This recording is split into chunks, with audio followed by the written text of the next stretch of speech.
It was supposed to be a normal day for 13-year-old Amina, but instead, it turned out to be the worst day of her life. Earlier that day, she had a fight with her stepmother, which is a normal thing for a 13-year-old to do. Her stepmother was beating her. So, Amina stepped out of the house and she didn't want to go back home. She walked a few steps to the shops in front of her house and started to hang around the shops. 3 men were also hanging around the shops. They owned the shops and they knew Amina from the neighborhood. They had seen her before. She had been to their shops several times. But somehow today her visit would be different. The 3 men invited her over and offered her a drink. Amina accepted the drink, and the 3 men raped her.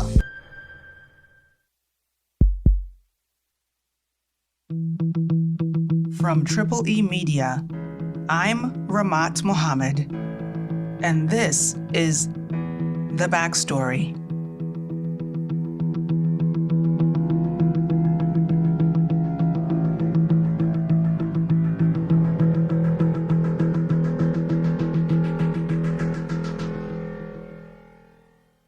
Kaduna State lawmakers passed a law on September 11th that any person who is convicted of raping a 14-year-old or younger will be surgically castrated and executed. The 3 men accused of raping 13-year-old Amina, which, by the way, is not her real name, may be among the first to potentially be convicted under this new law. I sat down with my colleagues, Richard Anyebe, Anthonieta Kalunta, John Iwodi, and Rabia Hadejia, to discuss why this law may be difficult to implement. A warning, in this episode we will be discussing the topic of sex and rape. We have also changed the names of certain individuals to protect their identities. John, let's start with you. What's going on in Kaduna? There are certain things that happen in our society, and we all know that they happen, but we don't really talk about them. And then every once in a while, there's a high-profile case. We come out and we protest, but then nothing really changes, and we go back to our daily life until the next big case. Rapists now waiting. Rapists now waiting. Rapists now waiting. So, back in June this year, all 36 governors of Nigeria declared a state of emergency over rape. The state of emergency was in response to the protests that started after 2 cases of girls who were raped and brutally killed went viral. Who rape who? Rapists. Who kill her? Rapists. Protecting the rapists makes you Wela Omosua was a 22-year-old student who was raped and killed in a church in Benin City on May 27th. Baraka Bello was raped and killed during a robbery in her home in Ibadan on the 1st of June. John, we hear about rape cases in Nigeria quite frequently. What was different about these 2 cases? So Nigeria reported over 2,000 rape cases in 2017. This was according to an official report by the National Bureau of Statistics. They are using data provided by the Nigerian police force, and the police force will only report a case if a victim reports a crime. Then an investigation is open.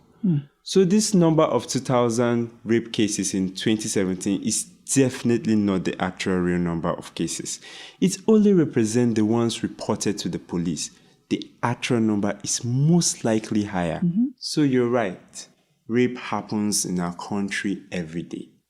According to a UNICEF report, 25% of Nigerian girls and 10% of Nigerian boys were sexually abused before the age of 18. But the cases of Uwa and Baraka were different because they ended in killings. Also, not the first time we have had rapes that end in killings, but this incident happened one right after the other. And they happened during the COVID-19 lockdown. That's right. I remember that when this lockdown started to happen, human rights groups started to warn. With lockdowns under effect in many countries, reports of domestic violence are surging around the world. There is also concern about a rise in violence against children, with schools closed and families forced to remain. So Nigerian women and children were already starting to experience more pressure at home. We started to hear about more incidents of rape.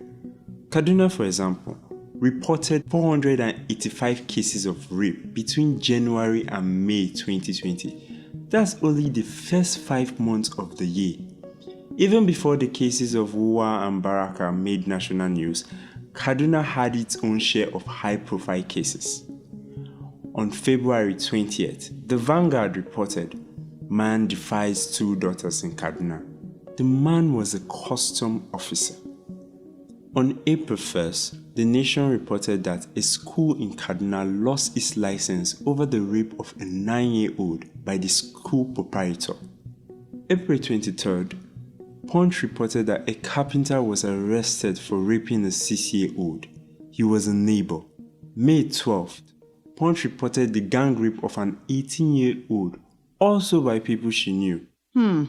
John, the cases you are citing right now all involve either a family member or people who are familiar to the victims. That's true. In 2019, NOI Polls, an opinion polling organization, conducted a survey to measure our perception of rape.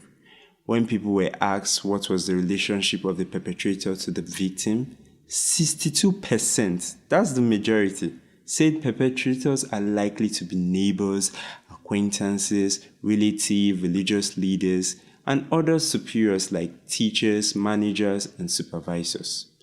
So here's the situation. Most sexual abuse cases, including rape, in Nigeria actually happen in the home or near the home or with someone familiar to the victim. If the child is able to go to school or if the child abuser is able to go to work, then at least their interaction is somewhat limited. So this lockdown essentially forced children to be together with their abusers. Yes, and that's why we started to see and hear about more cases. Okay. Thank you, John. Anthonieta, if most of the perpetrators of child rape are family members or people who are familiar to the children, what makes these perpetrators, do what they do? Okay, so before I get to that, I'd just like to add that just like the victims of rape can be both male and female, the perpetrators of child rape can also be both male and female. According to records published by the National Bureau of Statistics, 9,950 males were imprisoned for sexual offenses in Nigeria between 2013 and 2014. In that same time period, only 283 females were imprisoned for the same offense. That's less than 3% of sexual offenders. So that's why, for the purpose of the rest of the discussion on perpetrators, I will focus on male perpetrators, but just know that there are a few female perpetrators out there as well.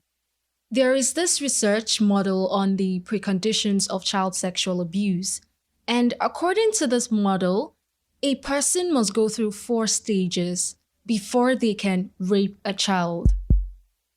And as they progress through each stage, they are overcoming certain barriers and they become more and more likely to rape.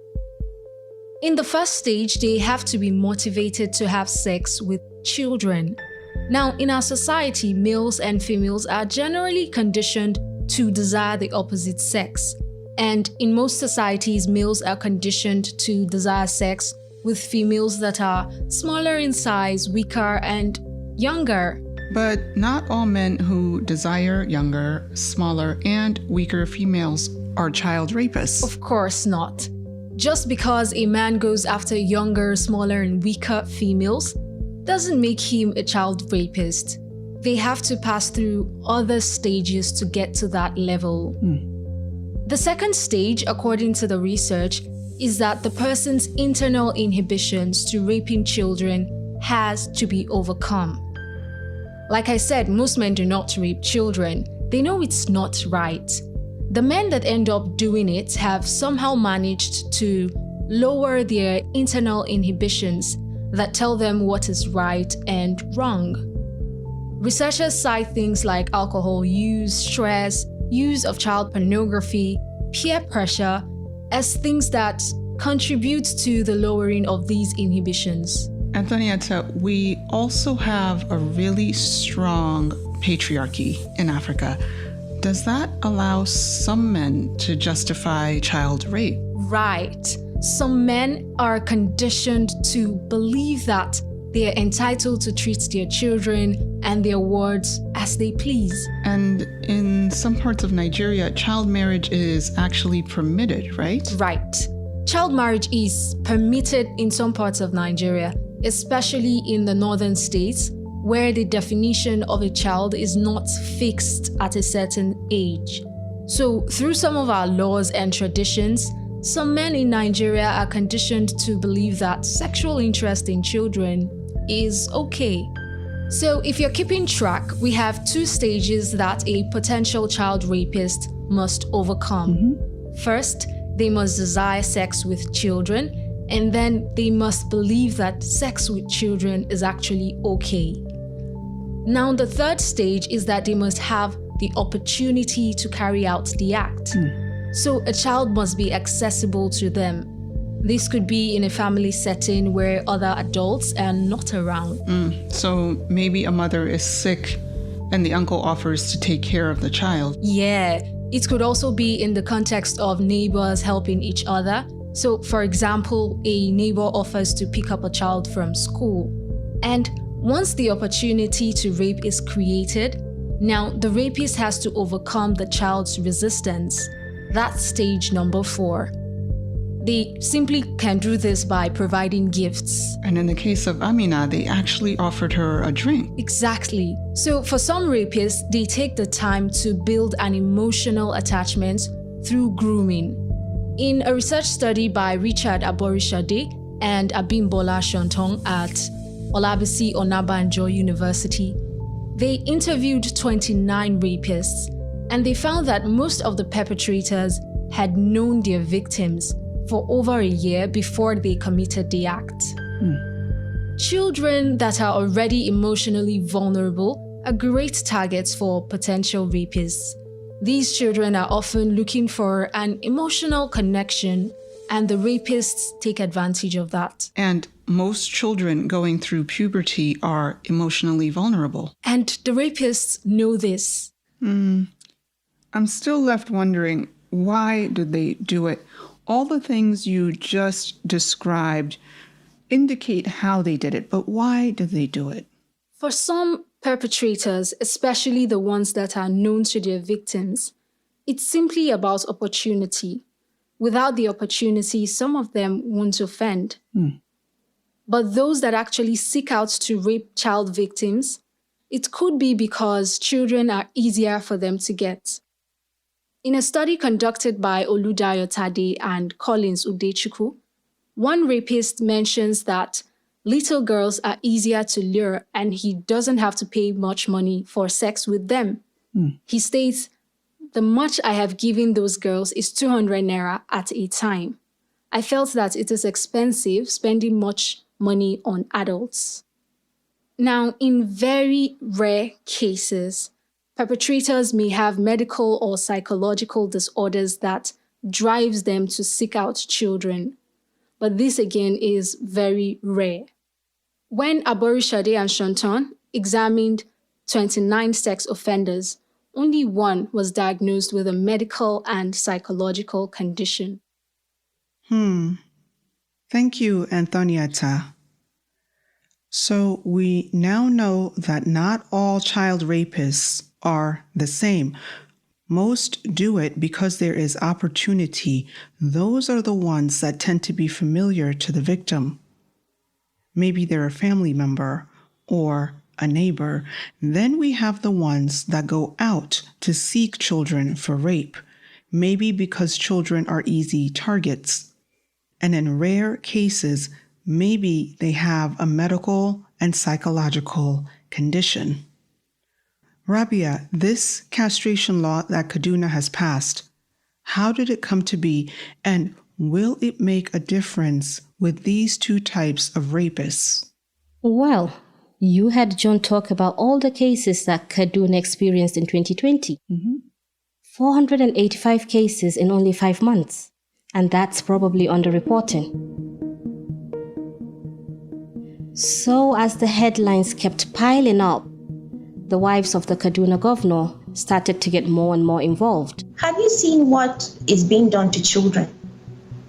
I mean, you have children that are serially raped and put through, you see maggots coming out of the private parts of children. You see children dying from not being able to take on what has been done to their bodies. You see. That was Hadejia Aisha Umi Garba El-Rufai, one of Governor El-Rufai's wives, speaking with TVC News. She has been the spokesperson in the effort to get the Kaduna castration law signed.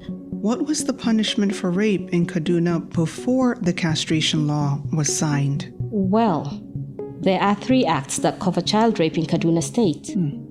The Penal Code Act, the Child's Rights Act, and the Violence Against the Person Prohibition Act. And under all these acts, child rape is defined as when a person has sexual intercourse with a child. And the child is defined as any person under the age of 18.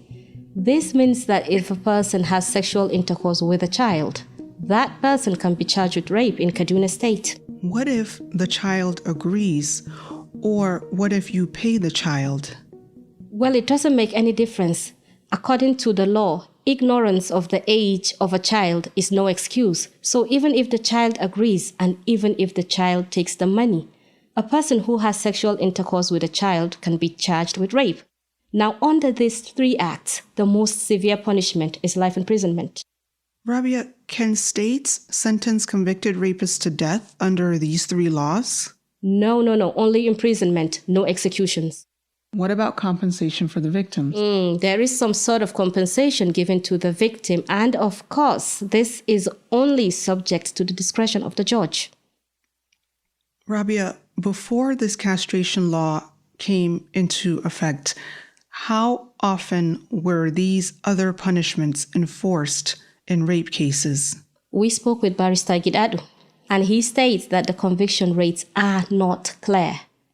But even though we don't have data on conviction rates, we do know that the reporting rates are low, which means that the conviction rates are very low. How do we know that the reporting rates are low? Well, you had John tell you that most of the cases involve a family member or somebody familiar to the victim. And those cases tend to be underreported simply because of stigma. What kind of stigma? Well, the parents may feel like it's a shameful thing to happen and they don't want to be associated with it. They may even feel in some cases that other people will judge them as bad parents. And here's the other thing. They keep quiet about it because if they make it public, they may not be able to find suitable husbands for their daughters. Okay, so Rabia, if most cases of rape happen in the family or with people who are familiar to the victim, and if most of those then go unreported and there's no conviction, then how does the castration law help? The law allows for surgical castration, which is basically removal of the testicles. Now, female offenders convicted under this law will have both of their fallopian tubes removed. So basically, they can't have children. So if the victim is 14 years old or younger at the time of the rape, the law calls for the death sentence. However, if the victim is above 14 years old, the law calls for castration plus life imprisonment. Wait, why castrate if you're going to kill them anyway? So I'm not really sure why they added both castration and execution. I think this law was very much an emotional reaction to what was happening in Kaduna State at the time. The governor and his wives took the cases very seriously and they were getting public pressure. So they felt they really had to do something to put an end to this. To be fair, the punishments are more severe. But the question is, could they be implemented? It's not likely that the law is going to be implemented. Why not? Let's take a look at the Constitution of the Federal Republic of Nigeria. Section 1 of that Constitution, which is the very first page, states that the Constitution is supreme law and it supersedes every single law in the country. Now move on to Section 33 of the Constitution, which allows the state to take a person's life when executing a court sentence. So in the case of Amina's alleged rapist, if a competent court sentences this man to death for this crime, the Constitution allows for the death sentence to be carried out by that state. Now, Section 35 of that same Constitution also allows the state to deprive you of your personal liberty if found guilty in a criminal offense. This is pretty straightforward. The court could sentence this man to prison. But then here is one potential reason why this law cannot be successfully implemented in Kaduna State. Section 34 of the Constitution. Now, this section states that no person shall be subjected to torture or to inhumane or degrading treatment. And when we spoke to Barrister Gidado, he confirmed that there will likely be appeals. But let's even assume that the law passes all these appeals. The only way that this law can be implemented is if you actually have convictions. And as it stands right now, the conviction rates are very low. Because reporting is low. That's right. Rabia, in order for the castration law to be effective, you would really need to get victims to report. Exactly. Rabia, let's assume that victims do start to actually report. What's the next barrier to getting justice? Things move very slowly in the court systems in Nigeria. It would take a lot of time for a conviction to pull through. So even if we overcome stigma and the victims report, we would really need to fix the inefficiencies in the court systems to get a successful conviction. And only then can we actually castrate and execute and whatever else punishment we want to impose on these offenders. Thank you, Rabia.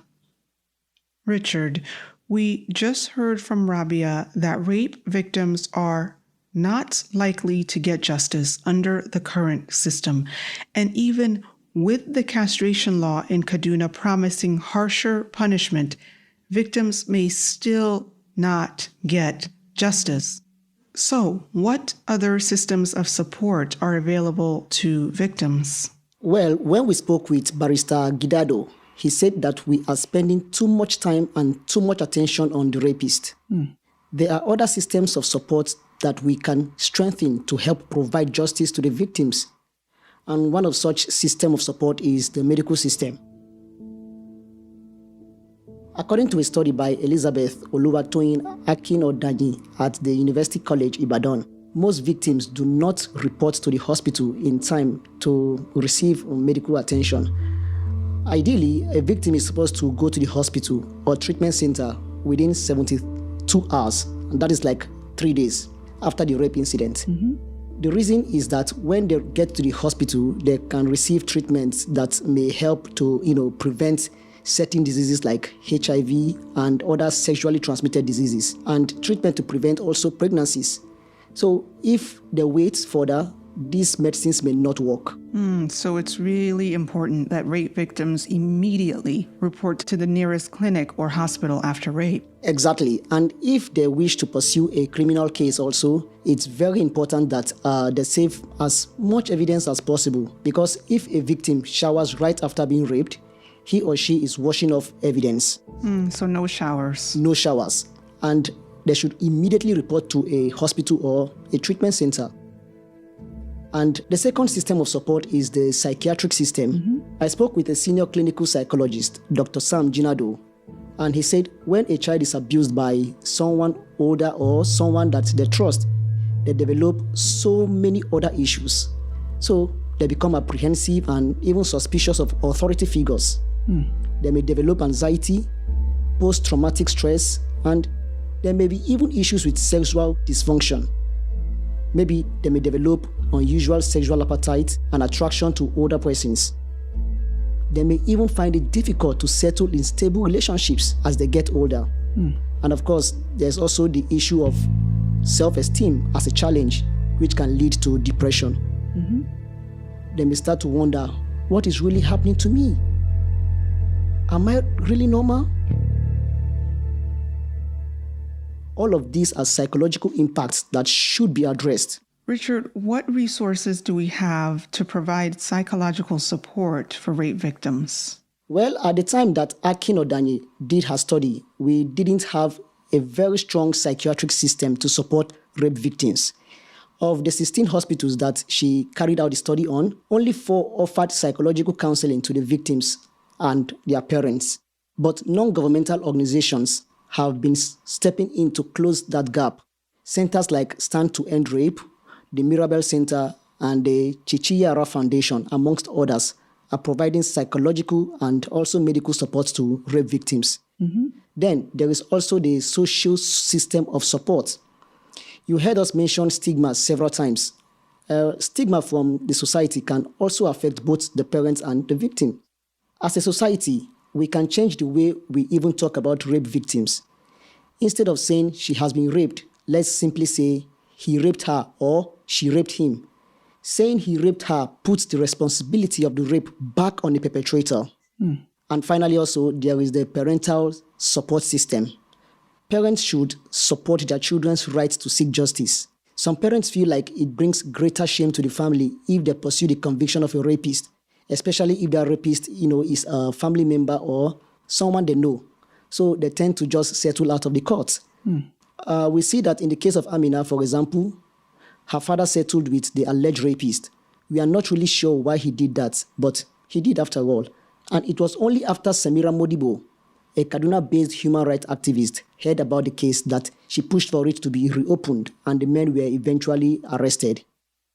So parents should understand that it's not just about getting justice for their specific child. It's also about building a stronger justice system so that the issues do not happen as much in the future. Thank you, Richard. What does justice mean for us? Does it mean that we find rapists and punish them? Or does justice mean that we stop or significantly reduce rapes from happening in the first place? As the team and I were working on this story, I watched several videos of Hadejia Aisha Ummi Garba El Rufai, the Kaduna State governor's wife, who has spearheaded support for the castration law. She appears to be very much concerned, and I think even disturbed, by the brutality of the rapes happening in her state. And I think she's convinced that this law is the right thing to do. She even mentions in a few videos that she wants to see heads roll. In one video, she even hints that we make a public show of the punishment. But then, in another video, she says something quite interesting. She says, and I quote, "If we make conscious efforts to raise children that understand the need to shun violence, to shun religious differences, color differences, ethnicity, and issues like that, this would go a long way to ensuring a better society." So, how do we explain to the children that they should shun violence, but then we go around castrating and executing criminals? Or is the lesson to the children that they should shun violence unless they happen to be in the position of power? We can't have it both ways.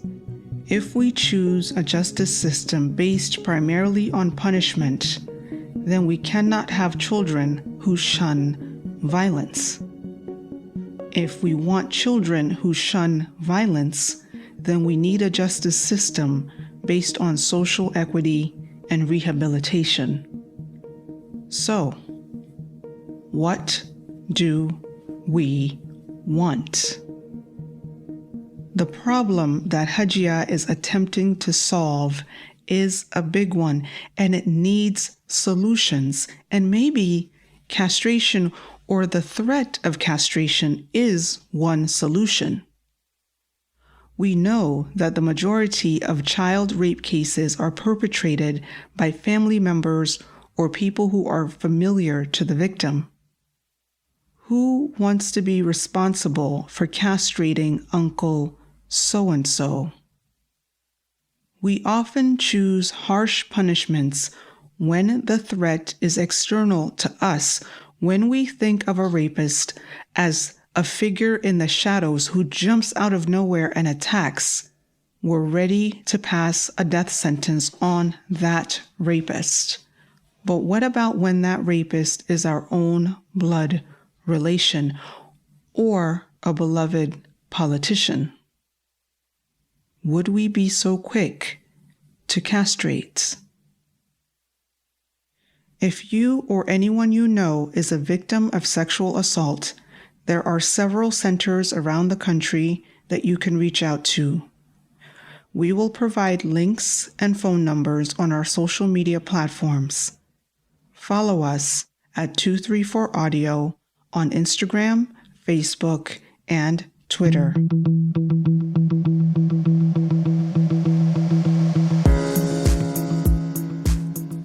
The Backstory is brought to you by E Media Productions. Production copyright 2020 by E Media Productions. If you enjoyed this episode of The Backstory and want to hear more, subscribe to our 234 Audio YouTube channel. Visit our website at 234audio.com and download our 234 Audio app. This episode was made by Richard Anyebe, Anthonieta Kalunta, John Iwodi, Rabia Hadejia, Dominic Tabakaji, and Sam Tabakaji. Special thanks to Dr. Sam Ginado, Barrister Gidado, Stanley Bentu, Mala Iwa Gbado Ikaleku, and Alexandra Gekpe. I'm Rahmat Mohammed. See you next week. Episodes of The Backstory can be found on our YouTube channel. Just search for 234 Audio. For even more immersive audio content, download the 234 Audio app on your Android or Apple device today. And check us out on our website at 234audio.com.